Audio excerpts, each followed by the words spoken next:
City Council Committee on Public Works and Transportation will come to order. Madam Clerk, will you call the roll? Councilor Dion? Here. Councilor Pelletier?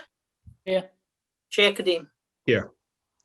Madam Clerk, will you read the open meeting law notice? Yes. Pursuant to the open meeting law, any person may make an audio or video recording of this public meeting or may transmit the meeting through any medium.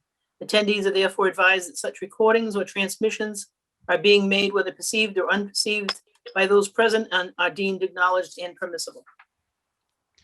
Thank you. First item on the agenda is citizen input. Is there any citizen input? I have none. Okay.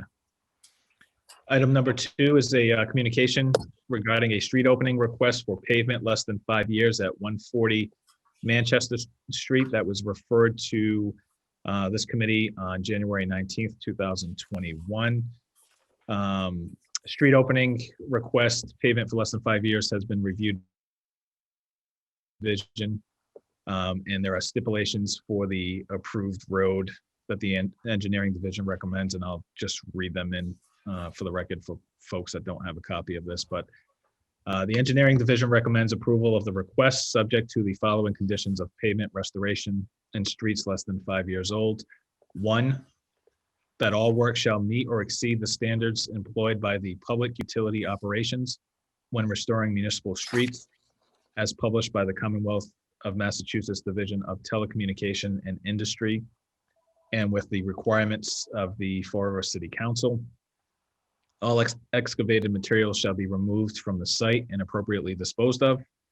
3, backfill shall consist of controlled density fill, CDF, in conformance with city ordinance.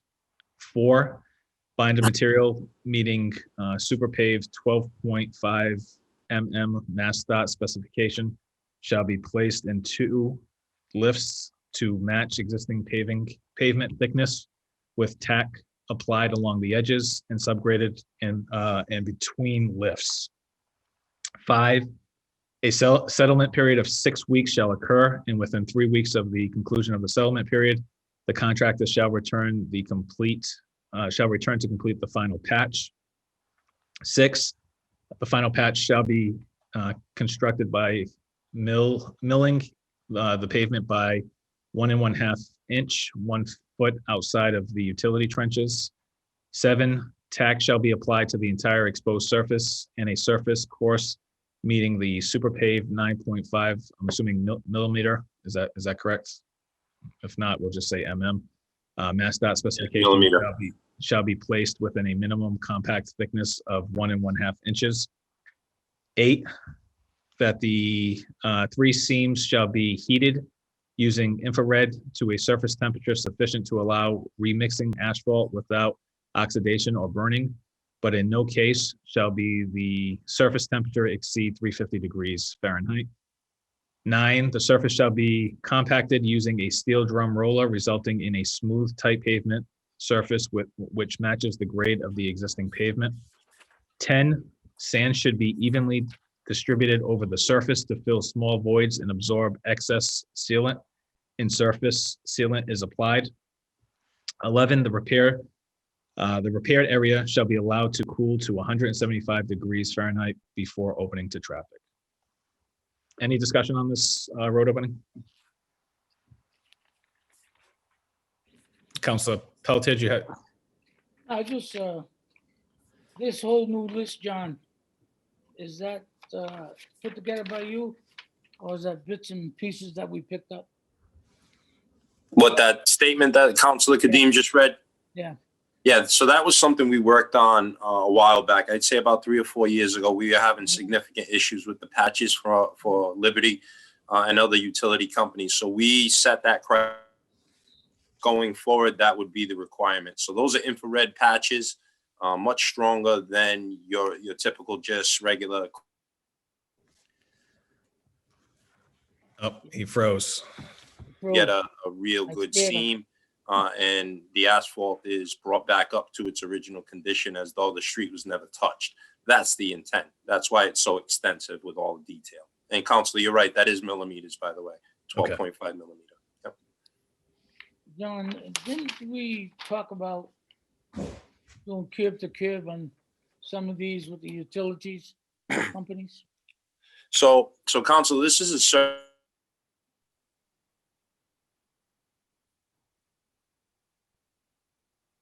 over the entire street. This would just get to the gas main. So the repair would be from the curb line out to wherever they have to tie into the gas main in the roadway. John, you broke up a little bit right at the beginning.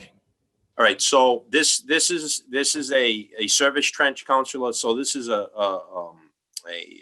feed to the house for one of the utilities. So it would go from the curb line to wherever they need to make the connection in the street, whether it be gas, water, sewer.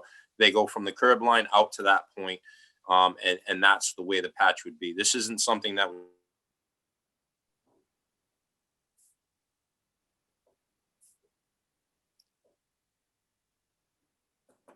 We're still frozen?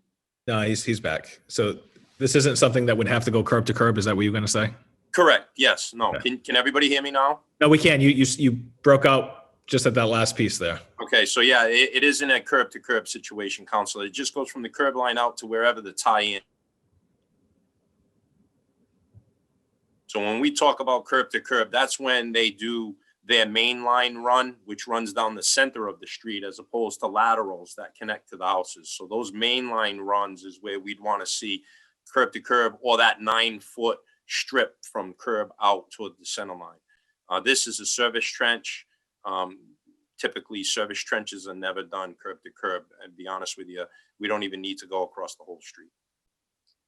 John, what's the process for the city of Fall River with the water department? They got the same rules and regulations? These are standard for all utilities that are done in the city. So whether it be water, sewer, gas, electric, any service, trench, or work that needs to be done, these are the criteria that the city of Fall River requires, and that's through the engineering department. So that's not specific to any one department. It's overseen by the engineering department and our inspector. All right, and Mr. Sylvia, Yes, Leo. do you watch all these things on one trench? Yes, I do. On this particular case, this gentleman inherited this lot from his brother. His brother passed away, and he inherited the lot that the sewer and water is going to go into, this lot. The brother is the one that owned the property. He's the one that got the letter. His brother, who inherited the lot, he didn't know about any letter, so that's why he didn't put any utilities, because he didn't even know he was going to get the lot. He just inherited this lot recently. His brother passed away. So far, Corey Excavating has put in the sewer and water only inside the property. They're ready to go. They have it just behind the sidewalk area. So if obviously they want to get in there and they want to do the sewer and water and get that connected into the street, for the spring, because LAL is going to be doing some work there too. So they want to make sure that they got their sewer and water in there before LAL gets in there.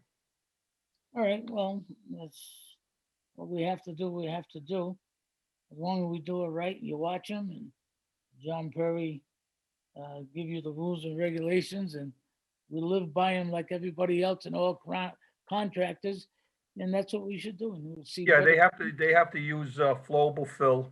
That's standard now. As you know, the councils passed that a few years back, at least 5 years or so, that anything in the road has to be flowable fill.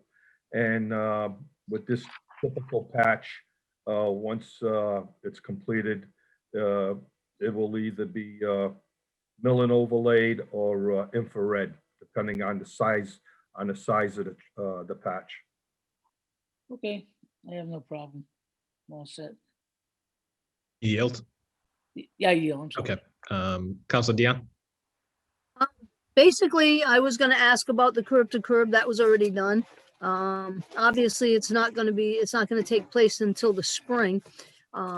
Is he building a house, selling the lot? What's the whole impetus behind this? My understanding is the gentleman is eventually going to build a house, but he wants to get the utilities in there. That way, once he decides to build, like I said, he just inherited this lot. So once he decides to build, the utilities will be in there and he'll be out of the road. So he wants to get in there before LAL is there. And that's why he wants the request is to get in there as soon as possible. Obviously, the plants are closed right now, so he knows he can't do any work until the asphalt plants are open. Right. And that's generally no earlier than May? No. It'll be probably late March. One plant is opening up March 1st for asphalt. And then, That's next week already, yep. pretty yep, much. Right, Yeah. Council. Yeah. yes. All righty, with that, I yield. Thank you. So either to Dennis or to John, just a question. Again, the street opening portion of it, just going to the middle of the street.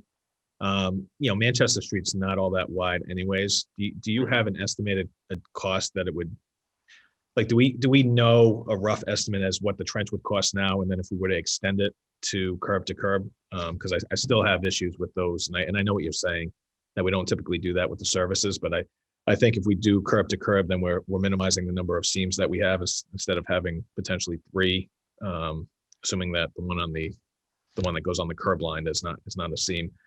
So you'd have the 2 that run, and then the side one. But if we ran it, we'd only have 2 if we went curb to curb. So, yeah, no,